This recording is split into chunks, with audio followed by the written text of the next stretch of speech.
Hello, healers. This morning, Lauren and I were just chatting about acceptance because we chat about these kinds of things all the time. And we were talking about acceptance, and then we kept talking and fleshing it out. And I just had some thoughts I wanted to share and see if you relate, if it helps, if you can connect with it. Acceptance is tricky and hard. I want to talk about a couple different situations where acceptance and what we do when we don't accept situations, and what we do when we do accept them. When we don't accept a situation, and acceptance as in accepting that the problem is hurtful, harmful, and that we have power to do something about it. If we don't see that and don't feel empowered, we kind of go in two different directions. We try to fight the situation, and we try to control the situation. So maybe we try to fight by helping the person change, grow, get healthier, or we try to change the situation by you doing something different, you acting different, and that just tries to give us that sense of power. But really what we've done is we've given over our power. We've given over it to the situation and to the people. That the situation has a power that if the situation isn't good, then we can't feel good. If the people aren't healthy and don't love us and don't treat us well, then we can't feel good. So we really have given away our power to those people in those situations. We fight to try to have that sense of power. And the other way is we disassociate. And so we shut down. Again, we've given our power away to the situation, to those people, and we don't fight for it, but we just give into it.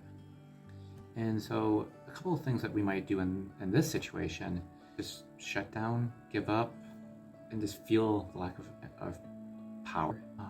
And some of those ways is dissociate is through like addictions. As I was thinking through this, people are communal people. We want relationships.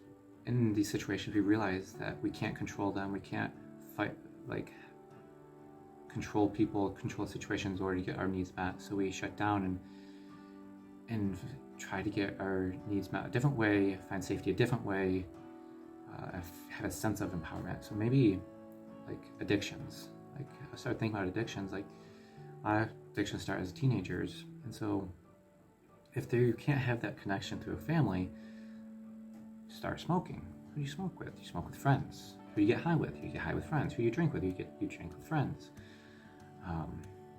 And so there's that desire for connection and that coping mechanism, that coping skill that you are using to get your needs met.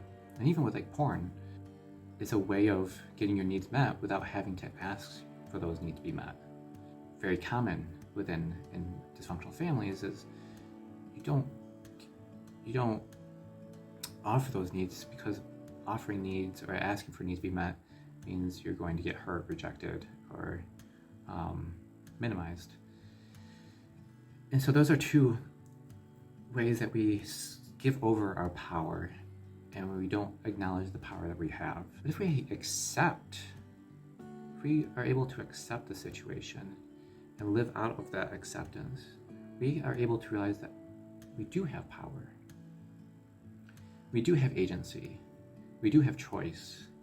And when we acknowledge that, we're then able to make choices that are good for us. We don't wait for somebody to change. We don't help somebody change. We don't want somebody to change. And we don't get overcome by the hurts. We realize that we deserve something different. We deserve something better.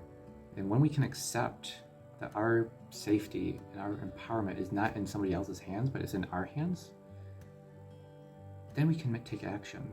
We can leave that situation. We can leave that relationship, and we can seek out what we need in healthy situations and healthy relationships to get our needs met. Healthy ways of pursuing and listening to our body, pursuing those needs through healthy relationships and getting into healthy situation. Those are it's not comprehensive. I'm still processing it, but just wanted to share some of those thoughts that we were talking about this morning, and hopefully it's helpful to give some language to your processing, your journey, and where have you not accepted that this situation is harmful, that you've given power into other people's hands, and how can you take that power back and realize that they don't make me happy.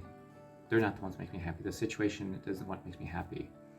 I get to choose what makes me happy, and I can have choice through pursuing my desires, my passions, and my safety.